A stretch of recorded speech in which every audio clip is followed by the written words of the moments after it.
Hey guys, Assalamualaikum. Welcome to Taha's Kitchen. இன்றைக்கி நம்ம தாஹாஸ் கிச்சனில் என்ன செய்ய போகிறோன்னா முருங்கைக்காய் பொரியல் தான் செய்ய போகிறோம். வாங்க எப்படி செய்கிறது பார்க்கலாம். ஒரு 10 முருங்கைக்காய் எடுத்திருக்கேன். அதுக்கு ஒரு 4 வெங்காயம் எடுத்திருக்கேன், 2 பச்சை மிளகா, கொஞ்சம் கொத்தமல்லி, கொஞ்சம் கருவேப்பிலை, 3 தக்காளி எடுத்திருக்கேன். இப்போ ஒரு கடாயில் எண்ணெய் போட்டுக்கலாம். எண்ணெய் போட்டு சூடானோடனே கருவேப்பிலை போட்டுக்கலாம். கருவேப்பிலை நல்லா வெடித்த உடனே பச்சை மிளகாவை போட்டுக்கலாம். போட்டு நல்லா பொரிஞ்ச உடனே வெங்காயத்தை போட்டு நல்லா மிக்ஸ் பண்ணிக்கலாம். நல்லா வதக்கிட்டு உப்பு போட்டுடலாம். உப்பு போட்டால் கொஞ்சம் சீக்கிரமாக வதங்கும். ஸோ அதனால் இப்போ உப்பு போட்டு நல்லா வதக்கிடலாம்.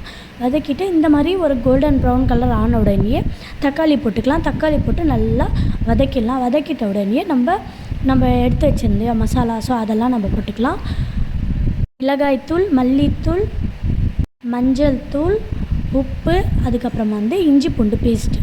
ஸோ இது மட்டும்தான் நான் போட்டிருக்கேன். இப்போ நல்லா வதக்கிடலாம். வதக்கிட்டு நல்லா இந்த மாதிரி ஒரு மசாலா ரொம்ப அந்த ஸ்மெல்லாம் போயிட்ட பிறகு நம்ம என்ன பண்ணலாம், முருங்கைக்காவை எடுத்து நம்ம இதில் போட்டுடலாம். முருங்கைக்காயில் போட்டு நல்லா பரட்டி விட்டுடலாம். அந்த எண்ணெயிலேயே கொஞ்சம் வதங்கட்டும்.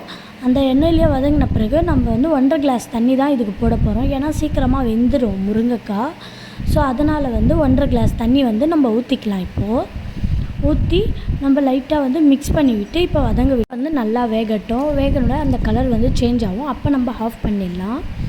இப்போ கொஞ்ச நேரம் மூடி போட்டு வச்சிடலாம். ரெடி ஆகிடுச்சு. தாஹாஸ் கிச்சனுக்கு லைக் பண்ணுங்கள், கமெண்ட் பண்ணுங்கள், ஷேர் பண்ணுங்கள், சப்ஸ்கிரைப் பண்ணுங்கள். அஸ்ஸலாமு அலைக்கும்.